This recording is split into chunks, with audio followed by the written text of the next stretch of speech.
우리 대림절 첫 번째 주일에 우리에게 주시는 하나님의 말씀은 창세기 12장 1절부터 9절까지 말씀입니다. 창세기 12장 1절부터 9절까지의 말씀입니다. 우리 찾으셨으면 다 같이 한 목소리로 하나님의 말씀을 봉독하겠습니다. 여호와께서 아브라함에게 이르시되 너는 너의 고향과 친척과 아버지의 집을 떠나 내가 내게 보여줄 땅으로 가라. 내가 너로 큰 민족을 이루고 내게 복을 주어 내 이름을 창대하게 하리니 너는 복이 될지라. 너를 축복하는 자에게는 내가 복을 내리고 너를 저주하는 자에게는 내가 저주하리니 땅의 모든 족속이 너로 말미암아 복을 얻을 것이라 하신지라. 이에 아브라함이 여호와의 말씀을 따라갔고 롯도 그와 함께 갔으며 아브라함이 하란을 떠날 때 75세였더라. 아브라함이 그의 아내 사레와 조카 롯과 하란에서 모은 모든 소유와 얻은 사람들을 이끌고 가나안 땅으로 가려고 떠나서 마침내 가나안 땅에 들어갔더라. 아브라함이 그 땅을 지나 세겜 땅 모래 상수리 나무에 이르니 그때 가나안 사람이 그 땅에 거주하였더라. 여호와께서 아브라함에게 나타나 이르시되 내가 이 땅을 내 자손에게 주리라 하신지라.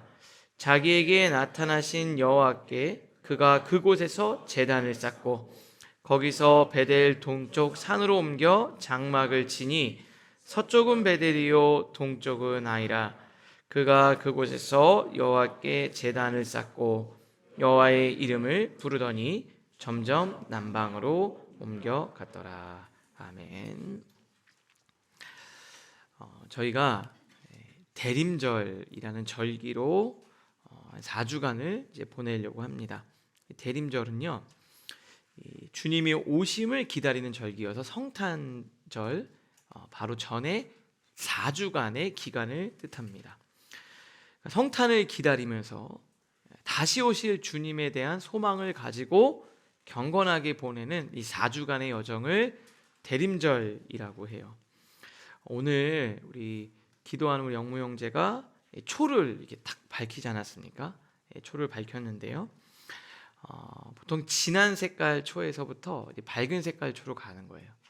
그래서 의미가 있습니다. 초를 밝히면서 빛 대신 주님, 그리고 어두움에서 이 빛으로 바뀌는 그런 바램과 소망을 담고 있어요. 우리 대림절 기간 동안에 우리 성도님들의 마음도 점점 밝아지시고 환해지시기를 주님의 이름으로 축복합니다. 초대교회 성도들은요, 굉장히 힘들고 어려운 상황 속에서 서로를 볼 때마다 이렇게 인사하면서 대림절 기간을 보냈다고 합니다. 마라나타, 마라나타는요, 주 예수여 어서 오시옵소서.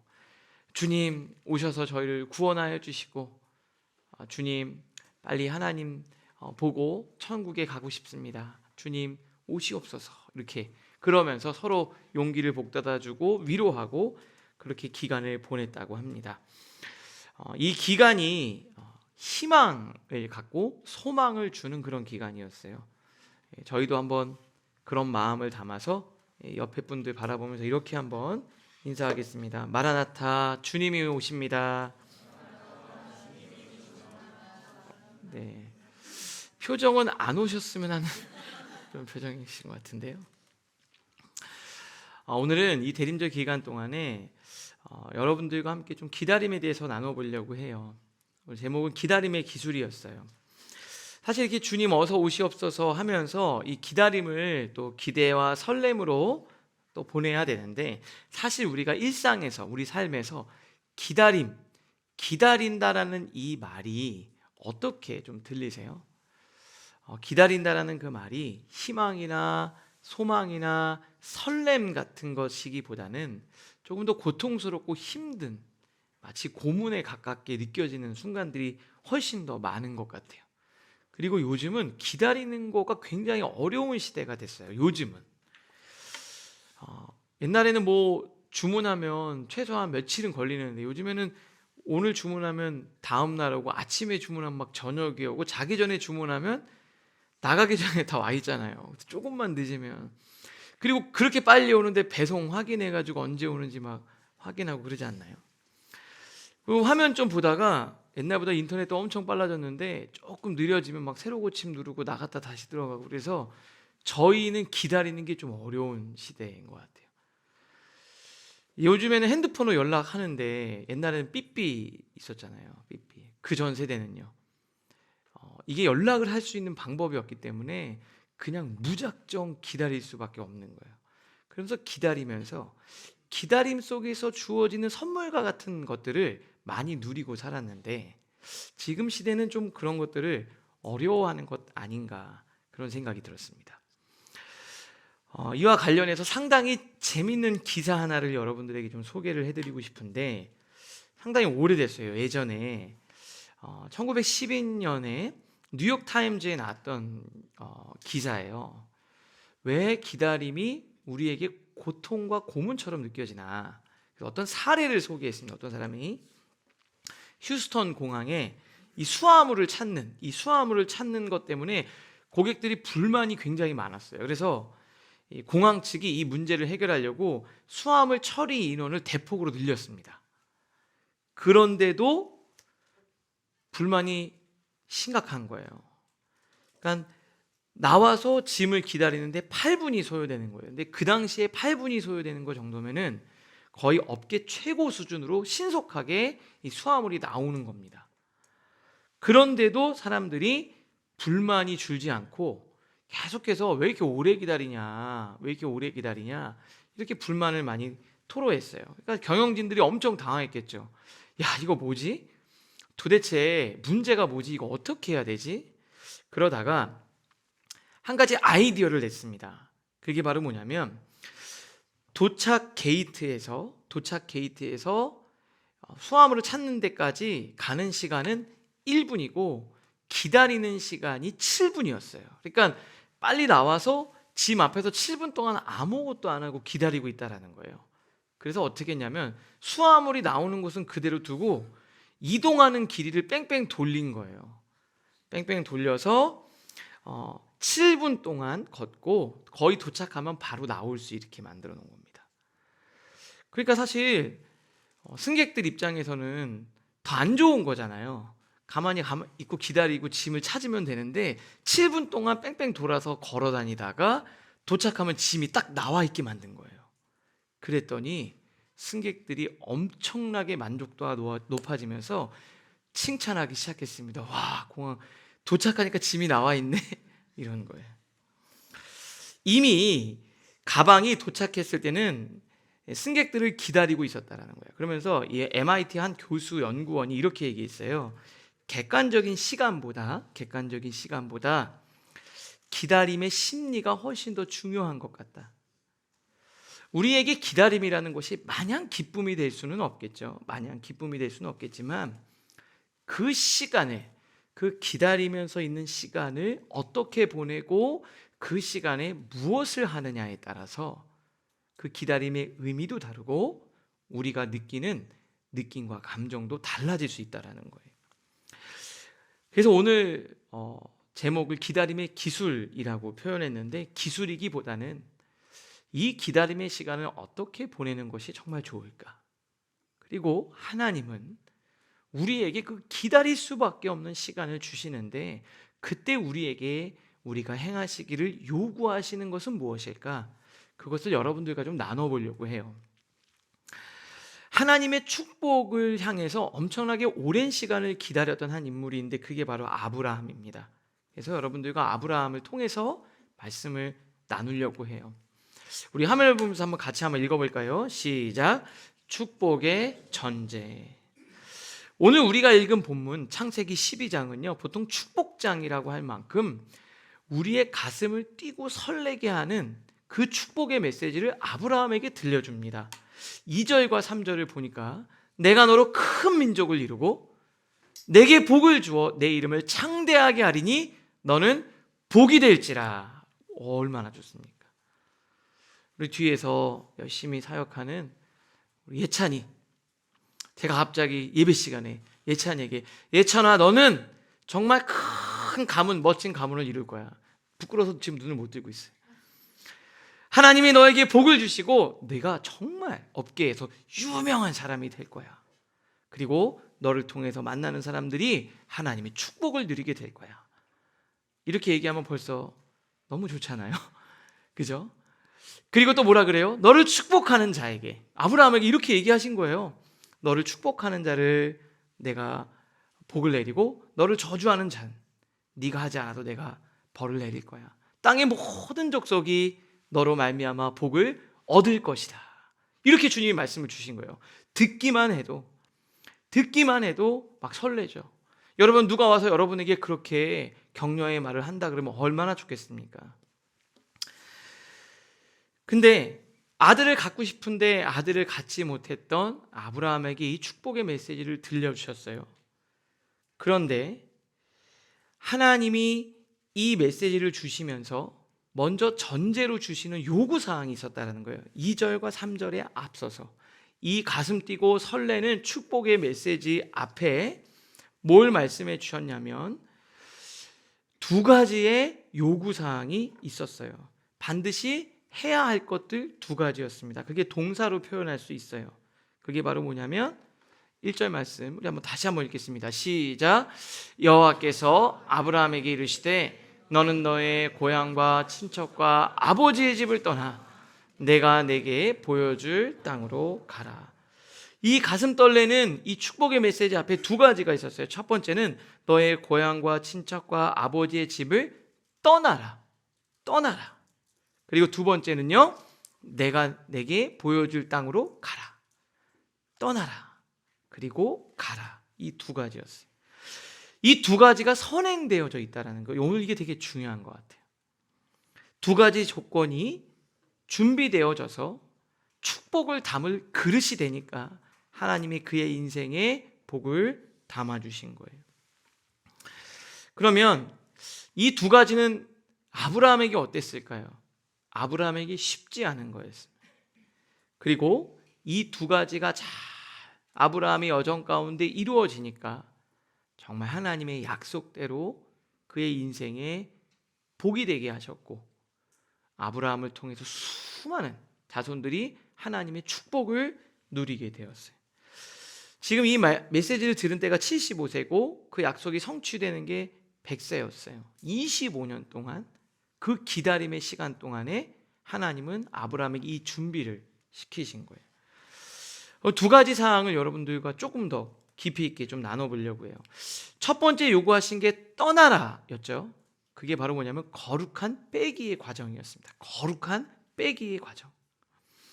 여러분, 우리가 보통 축복, 블레싱이라고 그러면 뭐 더해지는 거라고 생각하잖아요. 그죠? 내 삶에 돈이 더해지는 거죠. 목사님, 하나님 복을 주셔서 작년보다 연봉이 올랐습니다. 연봉이 오르고. 목사님 기도를 많이 해주셔서 주식이 조금 올랐습니다. 늘어나는 거죠. 늘어나는 거. 그죠?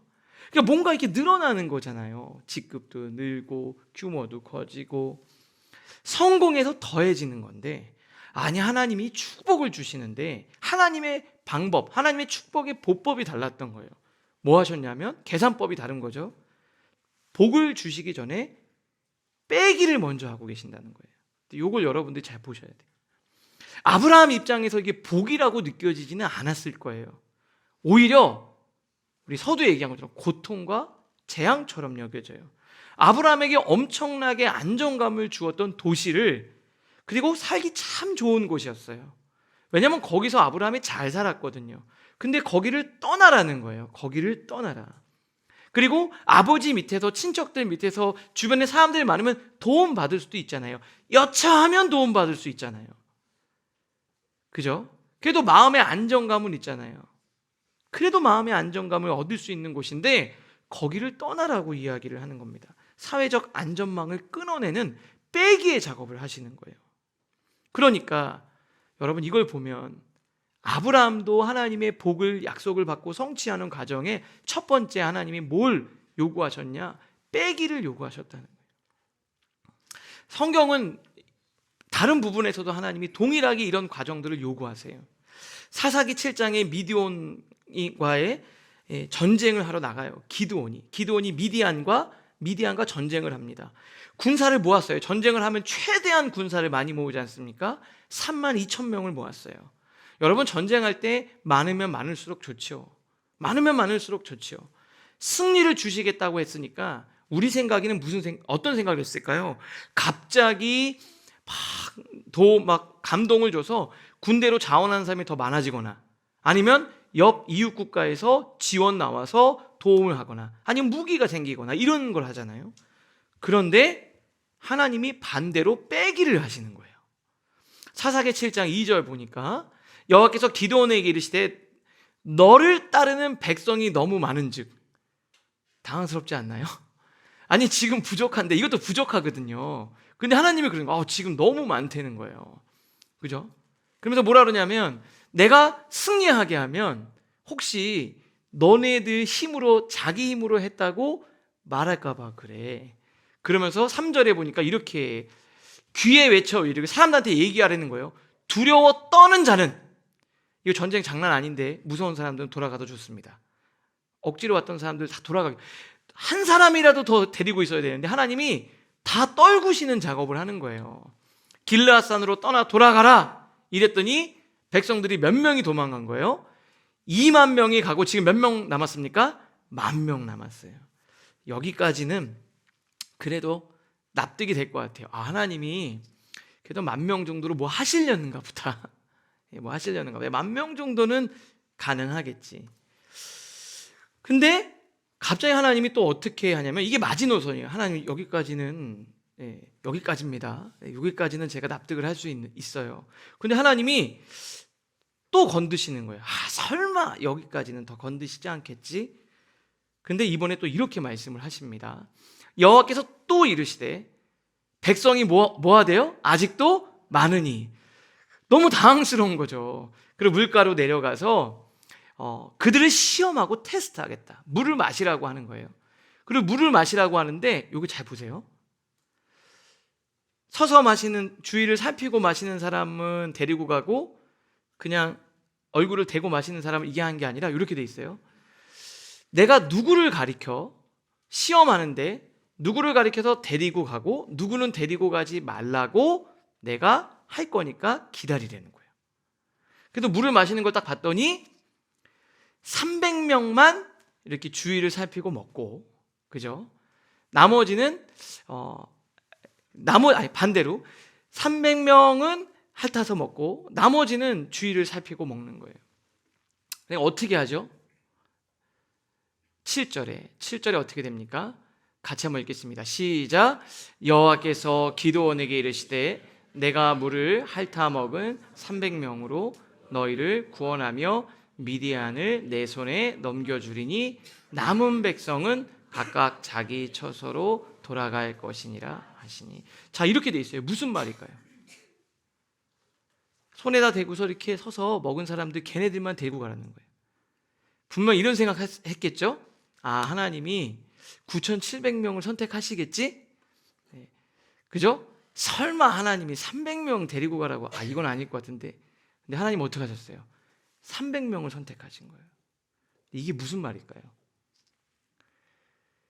숫자가 적은 쪽으로 빼기를 하고 있는 거예요.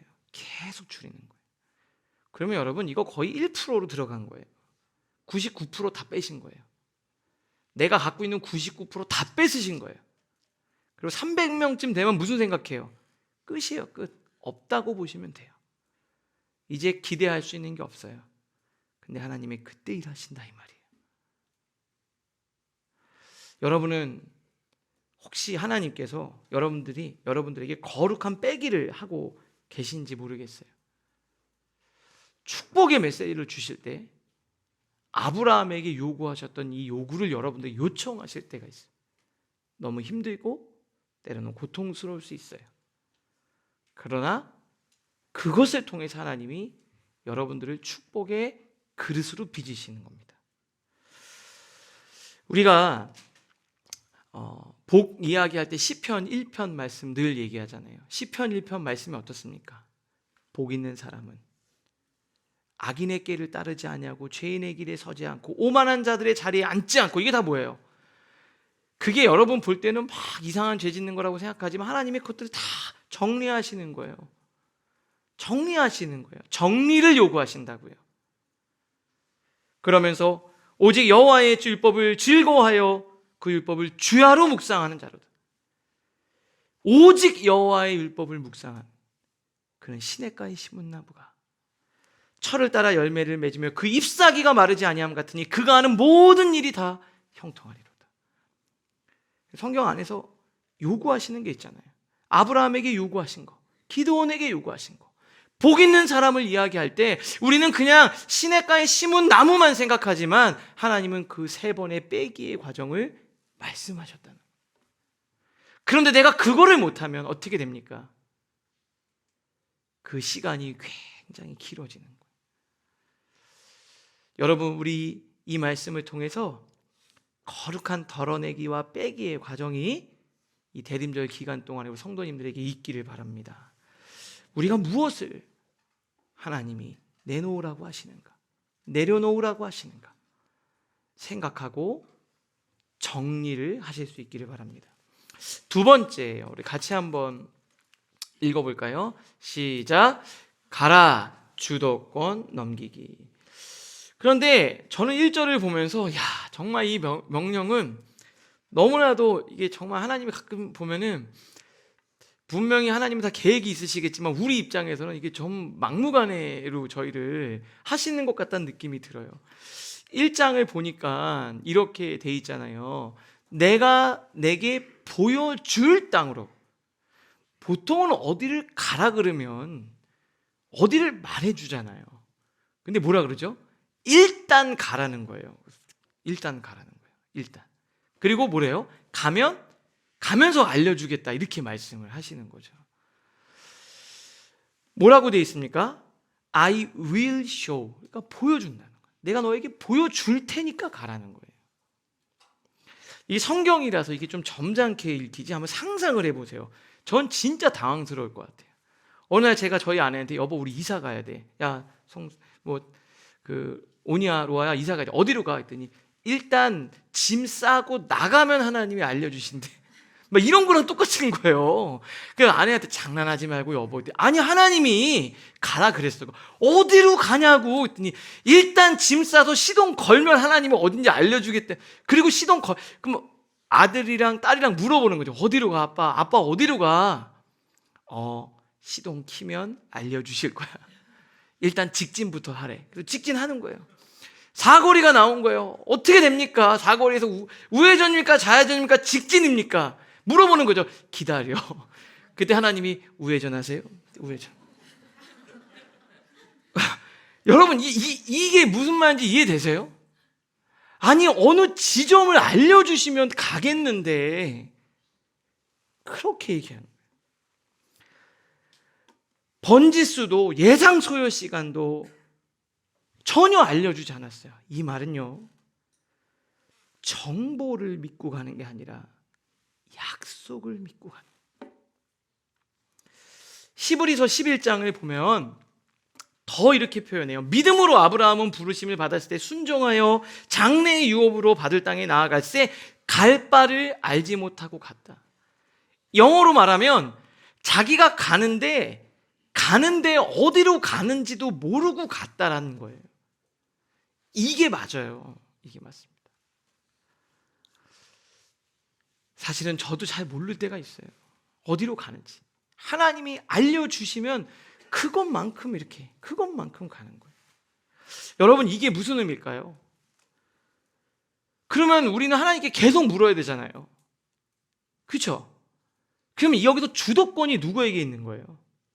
우리에게 없는 거예요. 하나님께 주도권이 있는 거예요. 오른쪽으로 갈지 왼쪽으로 갈지를 그때 알려주시는 거예요. 마치 영화에서도 그런 장면 있잖아요. 제가 어디로 갑니까? 여기 우회전하면 어디 건물인데 글로 오십시오. 그리고 가면 어디로 갑니까? 이제 어디로 오십시오. 마치 질질 끌려다니듯이. 얼마나 답답해요. 맞아요. 아브라함에게 요구하신 게 뭔 줄 아세요? 그 답답함을 요구하신 거예요. 그리고 그 과정을 통해서 다 덜어내시고 비우시고 하나님이 마지막에 진짜 하나님이 신실히 인도하셨구나. 그게 아브라함의 스토리입니다. 지도를 보고 걷는 게 아니라 주님을 바라보고 걷게 하시는 거예요. 하나님의 의도가 좀 보이세요? 괴롭히시려는 게 아니라 하나님을 바라보고 하나님을 묻고 하나님께 그냥 의지하면서 가기를 원하시는 거예요. 왜 그럴까요? 하나님은요, 우리와의 관계를 원하시는 거예요. 저는 이제 아이를 낳고 키우면서 이 부분이 조금 이해가 됐어요. 제가 하나님을 어떻게 알 수 있을까? 다 모르지만 하나님의 그 아버지의 마음을 조금은 알 것 같아요. 하나님이 원하시는 것과 우리가 원하는 게 다를 때 우리는 그런 혼란이 느껴지는 것 같아요. 제가 우리 아이들 용돈을 이렇게 주거든요. 저희 아들이 보면서 가끔 이렇게 아빠 용돈 줘 바로 이렇게 얘기할 때가 있어요. 당황하지 마시고. 제가 주일날 교회에서 줘요. 교회에서. 왜 그러냐면 제 딸 이제 너무 바쁘니까 부교육자로 있을 때 제 딸이 저한테 용돈 받으러 오는 거 그때 보고 편지에다가 글 써서 아빠 행복하게 해줘서 고마워 우리 딸 이렇게 해서 읽어주고 안아주고 뽀뽀해주고 용돈 이렇게 하나씩 주는 거예요. 근데 어느 날은 저한테 그러는 거예요. 친구들이랑 놀아야 되니까 집에서 주라고. 그래서 제가 그랬어요. 와야지만 받을 수 있어. 와야지만. 아빠한테 와야지만 받는 거예요. 뭐 이럴 수도 있잖아요. 그냥 아빠 매주 주지 말고 한 달치 통으로 주면 안 되나? 그죠? 제가 얘기했어요. 아니, 매주 와야 돼. 매주 받아야 돼. 왜 그럴까요? 여러분들 왜 하나님이 그럴까? 전 이걸 보고 알았어요. 제 아이들은 용돈을 받고 싶지만 저는 뭘 원할까요? 더 보고 싶은 거예요. 사역을 하다가 정신없는데 그래도 그 순간이라도 제 아이들을 보고 싶은 거예요. 여러분, 제 자녀가 아빠 그냥 평생 쓸 돈을 한 방에 주시면 안 됩니까? 아빠도 귀찮고 나도 너무 귀찮고 아빠한테 자꾸 얘기할 때마다 나도 미안하고 안 미안해요. 여러분, 아빠 나 이거 필요한데 얘기할 때 엄마 나 이거 해줬으면 좋겠는데 그것 때문에 얘는 왜 맨날 나한테 달라 그러나 그 귀찮으신 부모 있어요? 없습니다. 뭐가 힘들어요? 나중에 안 오는 게 힘들어요. 해줄 수 없는 게 힘든 거죠. 제가 이제 주중에 부흥회가 있어서 3일 동안 집에 못 갔어요. 애들 너무 보고 싶은 거예요. 그래서 제가 제 아들한테 야 월요일 날 아빠랑 축구하고 야구하고 배드민턴 요즘에 3개를 다 해야 돼. 이렇게 조금씩 다. 그래서 캐치볼 몇 개 주고 받으면 아빠가 아이스크림 사줄게. 그랬더니 뭐 이거 몇 개 안 되면 안 되는 거야 했더니 그거 해야지 사주는 거지. 이렇게. 시험 받아쓰기 보는데 받아쓰기 60점 아래로 내려가면 저랑 목욕탕을 가는 거예요. 그래서 뭐 시험 못 봤다고 아빠랑 목욕탕 가기 싫은데 막 그런 거예요. 좀 치사해 보이나요? 아이한테는 치사해 보일 수 있지만 그렇지 않아요. 그렇게라도 함께 하고 싶은 거예요.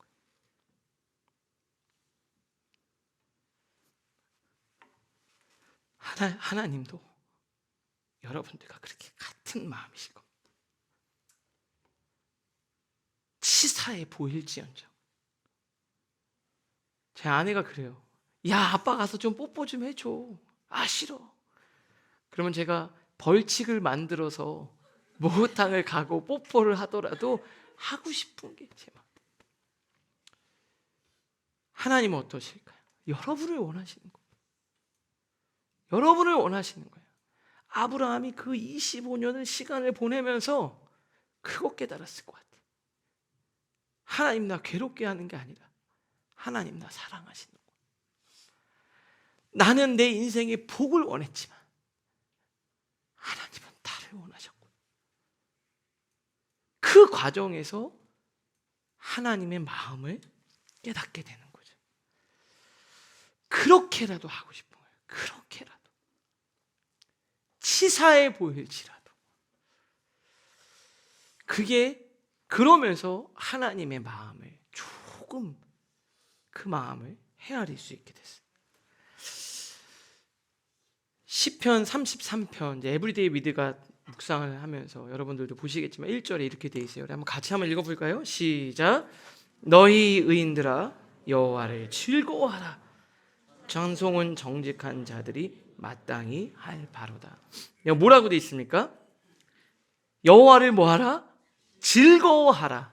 여호와를 즐겁게 해라가 아니라 여호와를 뭐하라? 즐거워하라. 이거는 엄청난 차이가 있는 거예요. 하나님을 기쁘시게 해드려라. 그게 아니라 하나님을 기뻐하라.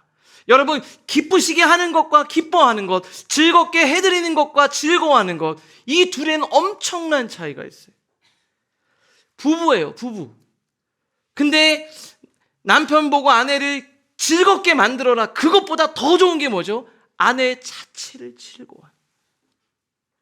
남편을 기쁘게 하라가 아니라 남편이 있는 것 자체가 기쁘고 즐거움인 거죠. 어느 게 더 멋진 것 같습니까? 당연히 후자죠. 그냥 기쁘고 즐거운. 여러분, 우리 하나님이 여러분에게 어떤 하나님이 계심으로 그 예수님이 기쁘고 즐거운 여러분들 되실 수 있기를 바랍니다. 가족들 안에 누군가를 기쁘게 하고 즐겁게 하면 어때요? 긴장하는 거잖아요. 어떻게 하면 기쁘게 할까? 그게 아니라 그냥 있는 것 자체가 행복. 그게 진짜 행복인 거예요. 그게 진짜 행복. 하나님이 원하시는 게 그거라 이 말입니다. 웨스트민스터 신앙 고백서의 첫 번째 사람이 제일 되는 목적이 뭐냐? 하나님을 영화롭게 하고 그를 영원토록 즐거워하는 거예요. Enjoy Him forever. 하나님을 기뻐하는 거라 했어요. 우리 대림절 기간 동안에 그 하나님이 여러분들에게 기쁨이 되실 수 있기를 바랍니다. 예수님이 여러분들 안에 예배 시간에 찬양할 때 그 주님이 여러분들에게 기쁨과 즐거움이 되시는 은혜가 있기를 바랍니다. 아브라함에게 장소를 안 알려주셨잖아요. 그 얘기가 뭔지 아세요? 장소는 중요하지 않아요. 어디로 가든지 형통하게 하신다는 거예요. 지금 갈대아 우르에 살아야 좋거든요. 근데 지금 가라고 하는 거 가나안 땅은 척박한 땅입니다. 그리고요, 거기는 이미 사람들이 살고 있어요. 이미 자리를 다 잡았다라는 거예요. 그런데 자기가 오면 나그네가 되는 거잖아요. 이미 판이 다 짜져 있는 거잖아요. 우리가 보통 그렇지 않습니까? 블루오션에 들어가야 돼요. 레드오션에 들어가면 어떻게 돼요? 세상적으로 보면은 그거 안 되는 거예요. 가면 죽는 거예요. 그런데 하나님이 글로 보내셨다는 거예요. 중요한 거예요. 그러면 아브라함이 생각할 때는 거기로 가면 안 되는 곳이거든요. 그런데 하나님이 거기서 복을 주시겠다는 거예요.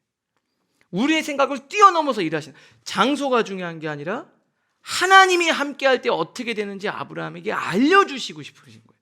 그래야 자기 자녀들한테 그걸 전할 거예요. 후손들한테 믿음을 전하지 않겠습니까? 먹기 살기 좋은 곳 떠나서 하나님이 인도해 주시는 거예요. 누가 너를 복되게 하는지를 명확하게 하시겠다는 고백이에요. 자, 아까 말씀을 잘 보세요. 내가 너로 큰 민족을 이루게 하겠다. 아브라함아, 이 동네가 아니라 내가 너를 복을 주겠다. 야, 저 회사가 아니라 내가 너를 복 주겠다. 누가 너를 지키는 게 아니라 내가 너를 지키고 보호하리라. 하나님이 말씀하시는 거예요. 하나님이 지금 그 이야기를 아브라함을 통해서 주시는 거예요. 누가 큰 민족을 이루고 복을 주시겠다고 말씀하십니까? 여호와 하나님입니다. 오늘도 성도님들에게 말씀해 주시는 거예요. 하나님이 여러분들에게 복을 주시겠다고 하십니다. 안 받고 싶으신가 봐요. 믿음대로 될지어다. 한 번 더. 하나님이 여러분들에게 직접 복을 주시겠다고 하십니다. 그 이야기인 거예요. 우리는 그렇잖아요. 내가 저 회사 들어갔었어야 되는데. 아니요. 내가 저 학교를 들어갔었어야 되는데. 아니요. 그때 저 주식을 내가 샀었어야 되는데. 아니요. 내가 그때 저 사람을 만나서 잘 됐어야 됐네. 아니요. 하나님이 여러분들과 함께 하실 때 복을 주시는 걸 경험하게 하시겠다 이 말입니다. 부모님이 아니요. 하나님. 너의 아버지가 아니고 본토 친척 아버지의 집을 떠나라 그랬거든. 하나님이 직접 하시겠다는 거예요. 우리가 이 대림절 기간 동안에 이 기다림이란 시간 동안에 하나님이 우리에게도 요구하시는 것이 있어요. 빼기와 주도권을 넘겨드리면서 하나님과 여러분의 관계가 다시 한번 정리되는 그런 기간이 되시기를 바랍니다. 우리가 보통 기다림 그러면 가만히 앉아서 그냥 멍하고 있는 거라고 생각하지만 사실은 기다림은 굉장히 멋지고 아름다운 감정이에요. 기다림은 정지 상태가 아니라 어찌 보면요, 기다리는 대상을 향해서 내 마음과 내 몸이 함께 다가가는 그런 과정인 것 같아요. 역동적인 상태입니다. 이걸 너무나도 시로 잘 표현한 게 있어요. 황지우 시인의 너를 기다리는 동안이라는 시가 있어요. 근데 이 시가 대림절과 아브라함의 믿음, 이 하나님의 약속을 바라보면서 굉장히 제 마음에 와닿았어요. 그래서 여러분들에게 좀 시를 조금 읽어드릴게요. 내가 오기로 한 그 자리에 내가 미리 가 너를 기다리는 동안 다가오는 모든 발자국은 내 가슴에 쿵쿵거린다. 바스락거리는 나뭇잎 하나도 다 내게 온다. 기다려본 적 있는 사람은 안다. 세상에서 기다리는 일처럼 가슴에 애리는 일이 있을까? 내가 오기로 한 그 자리, 내가 미리 와 있는 이곳에서 문을 열고 들어오는 모든 사람이 너였다가 너일 것이었다가 다시 문이 닫힌다. 그리고 마지막 이런 표현을 썼어요. 너를 기다리는 동안 나도 가고 있다. 너를 기다리는 동안 나는 너에게 가고 있다. 막 기다리면서 이번에 오는 사람이 그 사람일까? 너일까? 너였다가? 아니. 그런데 그런 순간 나는 가만히 있고 상대방이 오는 게 아니라 나도 달려가고, 우리 주님을 기다리면서 우리도 주님께 가는 거예요. 이렇게 아브라함에게 익숙한 곳을 떠나서 주님이 계신 그곳으로 조금씩 가는, 그래 주님과 더 가까워지는 우리 이 기간이 되었으면 너무나도 좋겠습니다. 다른 것보다 그 주님을 향한 마음이 더 뜨거워져서 요번 대림절이 더 의미 있고 은혜가 넘치기를 주님의 이름으로 소원합니다.